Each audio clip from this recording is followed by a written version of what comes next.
Does your D&D game table have a human, elf, half-elf, or dwarf character? Chances are, big time, that your answer is yes. And by big time, I mean statistically higher than 95%. According to D&D Beyond data, just over 50% of characters created by users of its platform are built in one of those four races. In a 4-character party, that literally means that the chance of having at least one of those four races as a character is over 95%. Many would think the reason for that is the widespread popularity of those races in the fantasy genre. While that statement is true, I believe the true reasons why those races are so predominant in D&D are others. They are simply more powerful and more adaptable than all other races. However, that's about to change. OneD&DCharacterOrigins has not only balanced the flexibility issues of its character races, but has also taken big steps to solve the power balance issue. While there's still some work to be done to perfectly power balance the core D&D races, most of it is fine-tuning and it should be naturally tackled over the next installments of OneD&D.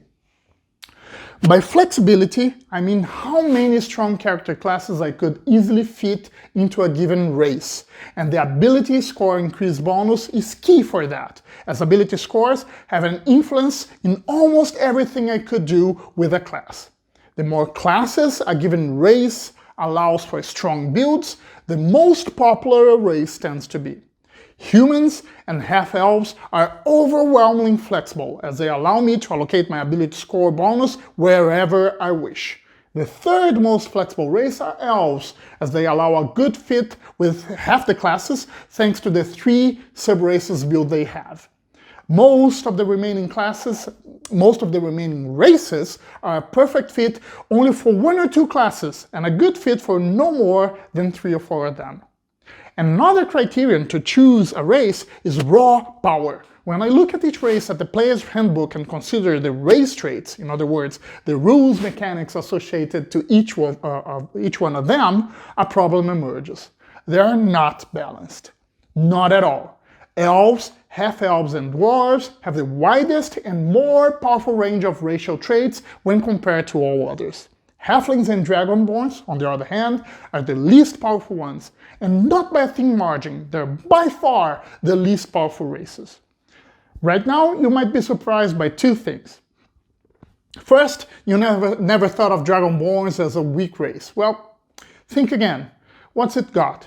A breath weapon, and nothing more. You just think they're cool because they're, well, dragons. But they're quite underwhelming considering their game mechanics.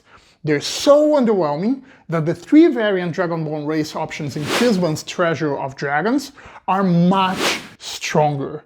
Not surprisingly, OneD&D also deploys different but relevant buffs for Dragonborns.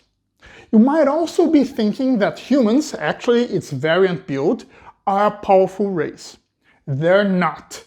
They're a very flexible race, as I mentioned before. They allow a wide range of race class combos, but 1 feat and 1 skill alone don't make them particularly strong, and even less when compared to dwarves, elves, and half-elves. When you consider those 2 criteria, flexibility and power, it's no wonder that humans, elves, half-elves, and dwarves are the most popular races. They are very well-known races for sure, but they're more than that. They're powerful and they're flexible, as they allow good combinations with many character classes. Those are the true reasons why D&D players choose to play those races so often. Likewise, it's not surprising that half-orcs, gnomes, and halflings are the least popular races. After all, they're less known and they're not particularly powerful nor flexible. OneD&DCharacterOrigins addresses the flexibility issues as its very roots by removing ability scores increases from races and associating them with backgrounds, and I think that's great.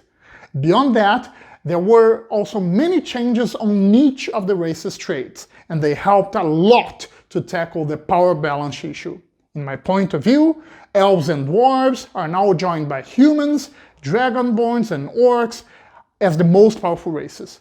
I believe that tieflings and earthlings need only some additional fine-tuning to be also there. Gnomes feel that they are just not done yet, as their gnomish lineages are not as streamlined as all other lineages and legacies, which are the new names for what is currently called subraces.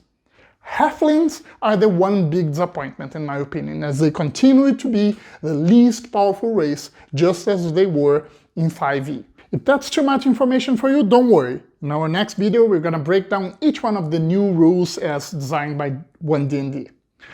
Now, that ability score increases are no longer a race trait, I believe any power difference among races will become even more evident, and that tends to drive player character options even more towards the most powerful races. That's why, in my point of view, race mechanics imbalance is highly unwelcome and needs to be thoroughly tackled during the OneD&D playtest period. What about your feedback on OneD&D changes on character races? Which ones do you think that are overpowered, and which ones do you think that are underpowered?